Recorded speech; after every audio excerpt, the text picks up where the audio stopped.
Okay, at this point, I have roughly 10 hours in the new hit video game Marathon from Bungie Studios, Bungie Entertainment. I don't know what their whole name is. So I play a lot of extraction shooters, Arc Raiders, Arena Breakout, Infinite, The Cycle Frontier, Dark and Darker, The Forever Winter, Ghosts of Tabor.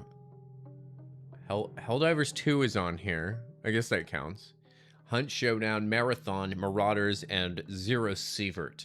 So I have some experience in the genre. I know a little bit about it, and I was really excited to play Marathon when it came out because the art style looked really interesting to me.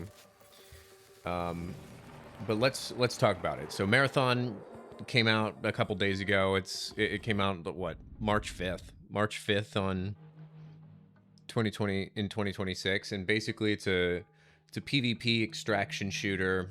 You play as a runner, and you have your consciousness converted into data and then sent into a shell, which is what which is like it's like a 3D printed human, basically, that you can occupy with your consciousness for brief periods of time and go on sorties for different corporations that all have different reasons for being on this star system, Tau Ceti 4, which is like a human colony that was planned that we don't know what happened to it. All of a sudden, it went dark and there was some disaster, and part of the game is figuring out, well, what exactly happened to it. And you, through a combination of fulfilling contracts and environmental storytelling, you can figure out, well, okay, well, what exactly went wrong. Settle in right now, because there's a lot of different systems in the game. There's a lot of different UI elements, and we're going to talk about them. We'll get there, but I just got to lay the groundwork first here. So the way the game works is you load into a map with maybe yourself or up to three of your friends. There's no in between. So you can be in a match of trios or a match of solos. You have to drop in, get as much loot as you can, complete your objectives, and get out alive, just like any other extraction shooter. It does all this really well. I mean, it looks great. I personally love the art style. I love the presentation. It can be sort of a strain on the eyes, but it's unique, and it's not like anything else out there. It's not like Escape from Tarkov as far as like realism goes. It's very sci-fi. Like the Bungie flavor, I think, is definitely there. They've sort of also made it's like a hero shooter, because so you have your shells. Each shell comes with different abilities, and these can't be changed, but can be altered if you level up certain factions enough. Specifically, the Sekiguchi or whatever faction will allow you to do different stuff with your shell's abilities, which is kind of cool. They give you a lot of control over your build. There's a lot of different upgrades. You get upgrade points by completing contracts for the different factions, and just like a lot of the games, they have like a seasonal reset. So you lose all your guns, all your progress and stuff, and you start over every season.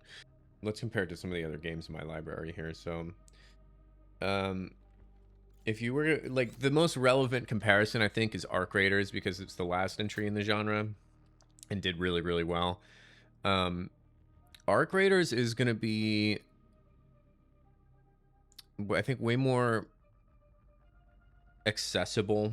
I think just because the third person camera alone will make it more accessible. First person games can turn a lot of people off, a lot of more casual people. So this game launched to 88,000 concurrent players, and has been dropping ever since, and is notably a lot lower than what the player amount that they got for their Server Slam, which is, I think, 150,000 or so. 88,000 is good launch numbers.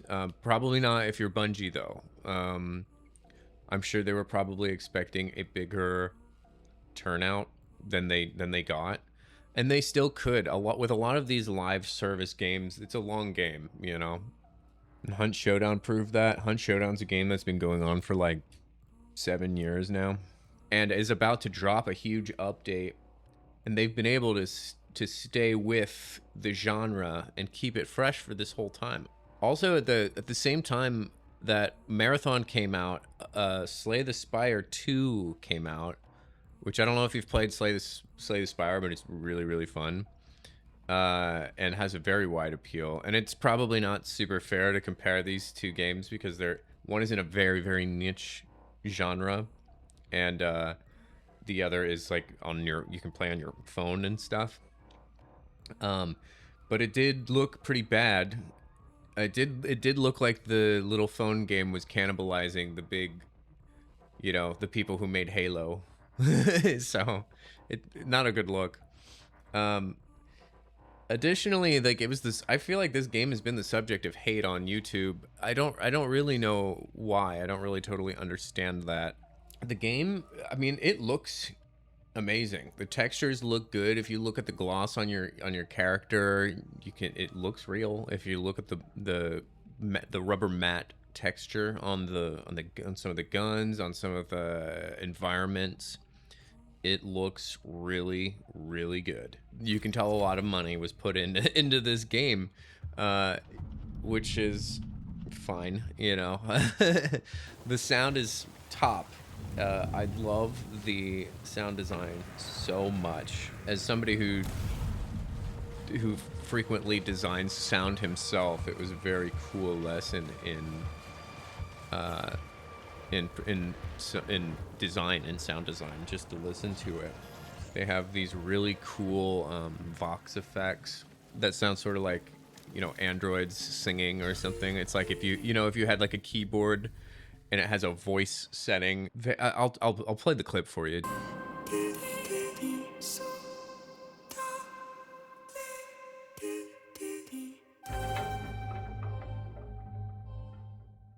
One bad thing is like I was talking about earlier, is the UI. The UI is kind of an eyesore. All of the colors are bright, really high contrast, hurting your retinas after a while. Like, if you're playing this game in the dark and you're up late, you're gonna be crying. Your eyes are gonna be watering, and you're gonna be like, "Fuck it, I'll just go to bed because I can't look at this. I can't look at this lime green title screen anymore." It's kind of a lot. It's almost like they were trying to take a page from Cyberpunk. And Cyberpunk has a lot of high contrast colors too, but Cyberpunk also has like color balance and uses color theory, and like things look good together. This is a different sort of thing. This is like everything is broken and separate and is a different font from everything else, and is a different language from everything else. It is kind of overload. That being said, the loading screen, I'm fucking in love with. The loading screen is so cool to look at. And I always wonder while I'm watching it, like, how did they make this? Is this 3D app? Is this a 3D application? Is this like, did we trace over like an actual video in like a sort of 3D program? Is this actually a video? Yeah, I'll play that for you too. The graphical design is really good from that perspective of like, if you're looking out over the terrain and the level, it looks really cool and interesting and like nothing you've ever seen before. That combined with the atmosphere really makes it feel like an alien place, and really makes you, and initially makes you really interested in like what the fuck happened here, because everything is so weird and different. But one thing that takes me out of it is the character design. The shell designs feel like they don't, I don't know, it feels like they don't have a lot of personality. The cosmetics that you have that you can unlock for them are just really simple recolors. It's almost like they didn't, it's like they didn't think we cared about what the character looks like, because we don't get this, because we don't see them. But like, I care a lot. I care a lot about what my character looks like. And if you're selling cosmetics, then you have to make your people look cool. That's the point of the cosmetics. You got to make your people look cool. And when it came down to it, after looking at every single character design, I was like, I don't see myself in any of these. Your mileage may vary. For me, I didn't really find it worth the money. for the cosmetics. And not to mention that they also just look weird. Like the assassin, I want to like the assassin, but like he looks weird. He looks like he has a woman's body. And then he sounds like this. So like I don't get it. It really throws me. So I was playing pretty much exclusively the destroyer because I wanted to, and I had a lot of fun. I was playing with the shield that you can use to protect yourself and your teammates. He also has like a rocket salvo where if you're shooting somebody, he'll shoot shoulder mounted rockets at them that seem to like cover them in tar or something. It's pretty fun to get the jump on people. I mean, just like any extraction shooter. One of the problems I kept running into when I'm playing solo, I was trying to do contracts when I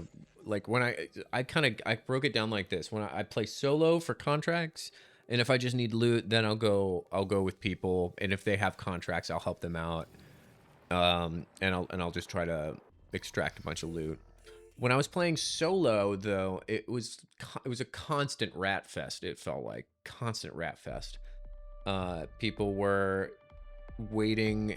Like I had to do this mission where I had to go to one of 3 places, access a terminal, kill a big boss, and then mark a special shipping container, and then skedaddle. It took me like 7 tries to do this one liaison contract because I kept getting fucking ratted. I would plug into the terminal, and then I would wait for the commander to show up, and I would start killing the commander or whatever, like I'm supposed to. And usually by the time I'd kill everybody and kill the commander, or even sometimes before, I would get third-partied by some player or an assassin who's just hiding in a corner waiting for me to not notice him. There was even times when I heard somebody stalking me, and I would like just try to wait them out, and they would just sit and wait for me to move. So there's some really disgusting rat-like behavior going on in this game, but I get that that's going to be in every extraction shooter. I eventually got it. And that felt really good, and I got the contract, and you know, I got a bit of dopamine from that. The problem for me was like it doesn't hold my attention. It just doesn't, and I don't know why, because it really should. It looks interesting. It seems interesting. I love that it doesn't really hold your hand. If anything that you want to find out, you have to go and find in the UI yourself, and a lot of people are not going to like that. I don't really mind it. I like doing a little bit of reading. I like a little bit of lore. I was reading the little boxes, the little green text boxes, and I like that style too. It reminds me of like old computers, and it's weirdly retro. It's weirdly like this futuristic retro thing, because like you have the setting, which is in the distant future, where humans are effectively immortal now. We've digitized our consciousnesses, and we're running off that. But we're using like Windows DOS to do that, to run that software. It's kind of it just looks like that. It's interesting. By every metric, I should love this game, but I got kind of bored of it, and that might be due to just burnout from the genre. That might be due to burnout from shooters. Your mileage is going to vary. I know for a fact this game is hugely popular with gamer dads because it is a little bit more casual than something like Escape from Tarkov, but at the same time is a little bit more mechanically interesting and has a little bit more depth than something like Arc Raiders, for instance, which is a little bit more straightforward.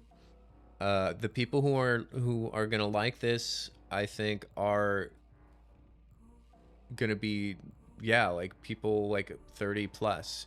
I don't think this game is for the younglings. It's they don't care about it. They don't even want it. They don't want it.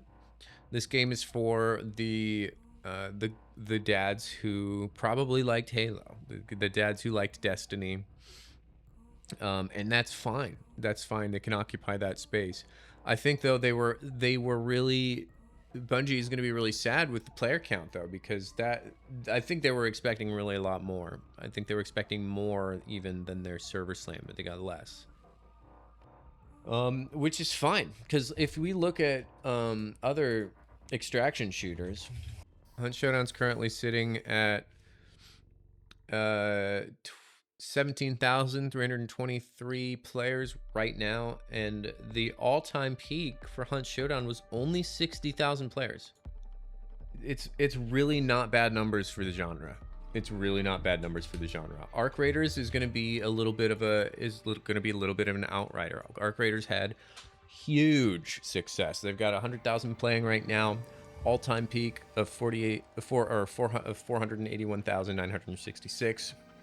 And honestly, Arc Raiders is a game I really liked at first, but when the loop was kind of revealed in my brain and I kind of realized, like, okay, I'm not really having fun anymore, how many hours did it take for that to happen for Arc Raiders? 134 hours in Arc Raiders. So I really got my money's worth there, but I only got exactly 10 hours out of Marathon. I think this is for a lot of reasons. In my case, I think it's genre fatigue.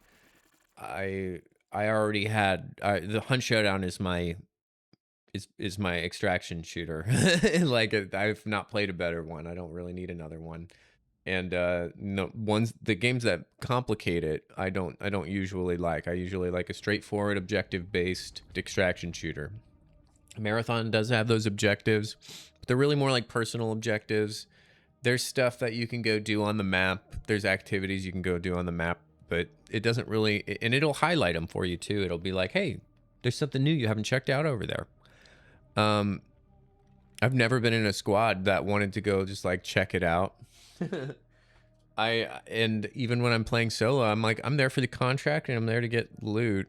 I don't want to go roll the dice on something new when I'm already here. I'm like, you already told me why I'm supposed to be here, and that's what I'm gonna do. I'm not gonna take this detour. That's gonna cost me resources. That's gonna cost me other stuff that that might cost me my life, and then I will lose all my stuff, and then my run will be forfeit. I really wanted to like the story. I'm immediately interested in the story and the concept. It's like the game doesn't really care about that. The game doesn't care that I want to know about the story. The game wants to get me into the live service Skinner box. It wants me to just go and grind. For what though? The cosmetics aren't good. They're just not. The cosmetics aren't good. The story is not. It's kind of only told through like this talking head style that I don't really find particularly interesting.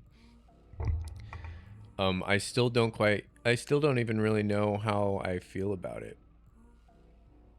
It's like I said, I really wanted to like it. But you know, also your mileage may vary. I know a lot of people are having a lot of fun with this game, and it is it is the AAA game. It does have that polish and quality. I've run into maybe one crash and no bugs really, that I know of. It's something about it. It's just kind of a hollow experience though. And I don't think it has really a whole lot to do with that it's Bungie that made the game. I think it's kind of just a general, we're tired of the genre now. The genre is a little bit, we've tried other ones. Oh, I forgot to mention, I also play Active Matter. That's another extraction shooter that I like. It's a little closer to Tarkov, but that's also kind of like Stalker. You could try that out too if you want. But you do have to pay money for it. But it is cool. Anyway, I hope this was engaging for you. I'm Rupert McDuper. We'll see you in the next one. Have a good day. Something over there I gotta look at. But let's see if I can get these flowers. No. What the fuck? Jump the fence. Ah! What the fuck? Get the fuck away!